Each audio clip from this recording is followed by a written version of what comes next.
Buenas tardes. En la clase de hoy vamos a tratar el tema del sentido de la historia, ¿ya? En qué consiste y cómo se estudia. Para ello, nosotros debemos primero preguntarnos,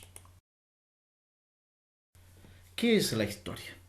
Pues bien, la historia es el estudio del pasado, pero no de cualquier pasado.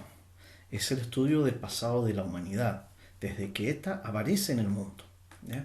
Por lo tanto, hay otras disciplinas que estudiarán el pasado del mundo, por ejemplo, ahí está la astronomía o la astrofísica que estudia el pasado del planeta y del universo, o el pasado de los dinosaurios, para eso está la ciencia de la paleontología. Nosotros nos vamos a dedicar a estudiar el pasado de la humanidad.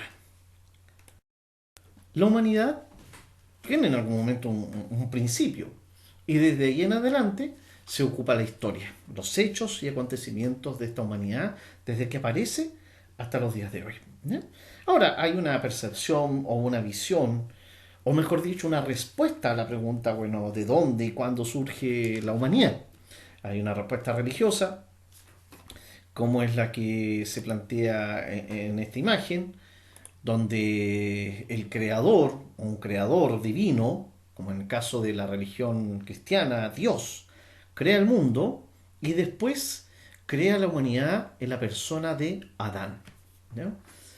Y basta con un toque de su dedo para que este creador le dé fuerza y poder y vida, vitalidad a Adán, ¿no? Pero hay otras versiones ya más científicas que se apoyan en versiones, en evidencia científica, y que señalan que la humanidad surgió a partir de una criatura que fue evolucionando y adaptándose al medio hasta llegar a ser el Homo sapiens o el hombre o mujer que somos hoy día, ¿ya? Pues bien, independiente de ya sea la versión cristiana o la versión científica, ¿ya? La versión religiosa o la versión científica, el hombre tiene un inicio en algún punto y a partir de ahí comienza a desarrollarse y la historia estudia ese pasado en el que el hombre se ha ido desarrollando. Para ordenar el estudio de la historia, los historiadores han concebido ciertas etapas, ¿ya? Ubicando los hechos en la medida de que estos ocurrieron primero o ocurrieron después, y de acuerdo a las condiciones y características propias de cada una de esas formas en que ocurrieron los eventos, fueron figurando etapas. Y tenemos una primera etapa, o sea, una primera gran división, que va desde hace 4 millones de años, que se estima es el tiempo en que apareció el hombre, hasta el día de hoy, año 2010, 2020, en la época contemporánea, ¿ya? Desde ese periodo, desde hace 4 millones de años atrás, al periodo actual, ¿ya? Se divide en dos grandes etapas, la prehistoria y la historia propiamente tal, ¿ya? El evento que hace que se produzca la diferencia entre prehistoria e historia es la aparición de la escritura, más o menos en el año 3000, 3600 a.C., es porque se tienen los vestigios más antiguos de textos escritos. Podrían haber otros más antiguos, pero no los tenemos en este momento. Por lo tanto, se estima que a partir del año 3600 a.C. comienza la historia y terminó la prehistoria, ¿ya? ¿Y por qué? Porque la historia, como busca la verdad, necesita evidencias que le entreguen datos que sean tangibles, concretos, ¿ya? En cambio, en la prehistoria, la información se transmitía a través de la tradición oral, es decir, se hablaba. El padre le enseñaba a sus hijos, les explicaba sus vivencias y los hijos después le explicarán a sus propios hijos sus vivencias y las que les había contado el padre. Y de esa manera va pasando de generación en generación. Pero de este modo la información se va tergiversando. A tal punto que lo que tenemos para conocer algunos eventos de la prehistoria son mitos, son leyendas, historias fantásticas que son difíciles de poder asimilar como reales, pero son los únicos elementos que tenemos para conocer. ¿ya? La prehistoria en sí se divide ahora, solamente la prehistoria que va desde los 4 millones de años hasta el año 3000 a.C., más o menos, que se inventa la escritura, sigue en dos periodos a su vez, paleolítico y neolítico. ¿Ya? La verdad que la edad de los metales es un periodo que está dentro del neolítico. De hecho, ocupa la última parte del neolítico. Por eso se habla de que son dos etapas específicamente, paleolítico y neolítico.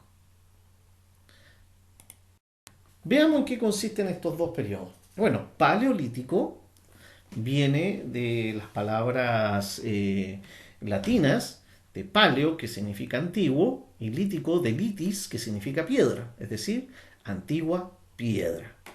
Y neolítico, que viene de neo, que significa nuevo, y lítico, de litis nuevamente, que significa piedra, en este caso, nueva piedra. Entonces tenemos un periodo llamado paleolítico, antigua piedra, y un periodo neolítico, nueva piedra.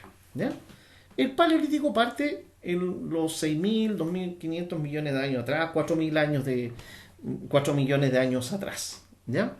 Aparecen las primeras criaturas homínidas, y de los cuales después, con el proceso evolutivo, iban a aparecer los primeros humanoides, es decir, los Cromañón, los Neandertal y los Homo sapiens, que es la especie que somos nosotros. ¿Ya? Este individuo vivía de la caza, en muy pocas cosas. La gran mayoría de las veces era la recolección para poder comer. O sea, recolectaba alimentos, frutos que encontraba, los ingería y cuando estos se acababan, salía a buscarlos y viajaba lejos para volver a encontrarlos. Por lo tanto, estaba en constante movimiento. ¿Ya? Este individuo necesitaba ir de un lugar a otro para poder encontrar su comida. Eso lo hizo ser una persona nómade, es decir, no tener un lugar fijo donde instalarse y vivir. Él no podía quedarse en un solo lugar porque se le acababa la comida, tenía que salir a buscarla. La calidad de vida de estas personas no era muy buena porque muchas veces ellos estaban expuestos al frío, al hambre, a la sed, a las enfermedades, a la acción de predadores. Por lo tanto, se estima que un individuo en esta época no vivía más allá de los 25 o 30 años. ¿Qué es lo que va a cambiar y obviamente le va a dar fin a este periodo del Paleolítico? Más o menos 6.000, 7.000 o 10.000 años en ese periodo, antes de Cristo, algunos dicen 6.000 años antes de Cristo derechamente, el hombre descubre la agricultura. Con eso se da término al Paleolítico, antigua piedra, y comienza el Neolítico, nueva piedra. ¿Ya? Habiendo descubierto la agricultura, ahora el hombre, primero que nada, va a tener comida en abundancia. ¿Ya? Por lo tanto, ya no va a estar obligado a tener que moverse de un lugar a otro para conseguirla. Ya se queda en un solo lugar porque además tiene que cuidar los cultivos. Así que descubre la agricultura, cuida la tierra y se vuelve una persona que se establece en un solo lugar en forma definitiva. A esto se le llama sedentarismo, que es lo contrario a ser nómade. En el paleolítico, los hombres, como salían a buscar su comida y tenían que estar moviéndose, migrando constantemente, eran nómades. Nómade es moverse constantemente. En cambio, en el neolítico, con la agricultura, teniendo que quedarse para cuidar sus cultivos y teniendo abundancia de comida, por lo tanto no está obligado a salir a buscarla, el hombre ya no viaja más y se vuelve sedentario. ¿Ya? Entonces tenemos paleolítico, antigua piedra, personas nómades, neolítico, nueva piedra, personas sedentarias. ¿Ya? Al existir el sedentarismo y tener agricultura y tener abundancia de comida, la población va a empezar a aumentar en número. Claro, porque este hombre ahora va a poder criar a la mayoría de sus hijos y todos van a tener para comer. Va a criar ganado, va a empezar a construir casas, viviendas, las que después van a dar origen a los primeros asentamientos urbanos, pueblos, aldeas, que después van a pasar a ser ciudades y después grandes civilizaciones. ¿Cuándo va a terminar el neolítico? Bueno, el neolítico ahora queda iniciado en el descubrimiento de la agricultura hace 6.000 años antes de Cristo y va a terminar justamente con la prehistoria cuando se descubre la escritura.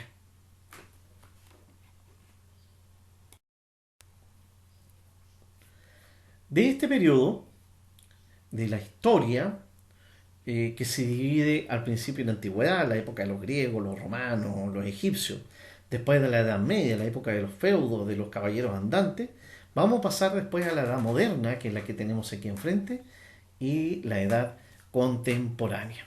¿Ya? Aquí nosotros vamos a estudiar principalmente la Edad Moderna. ¿Por qué?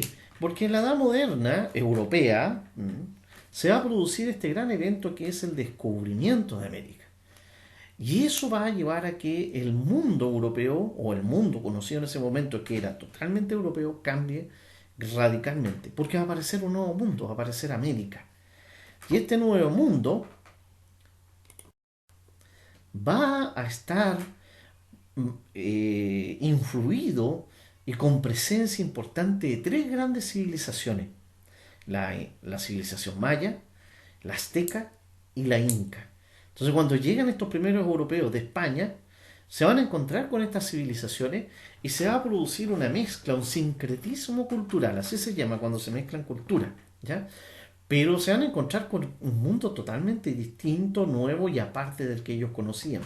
Por lo tanto, el estudio de la historia, o lo que se va a pasar a estudiar historia, ya no va a ser solamente la historia de Europa, sino que ahora va a involucrar al resto del mundo.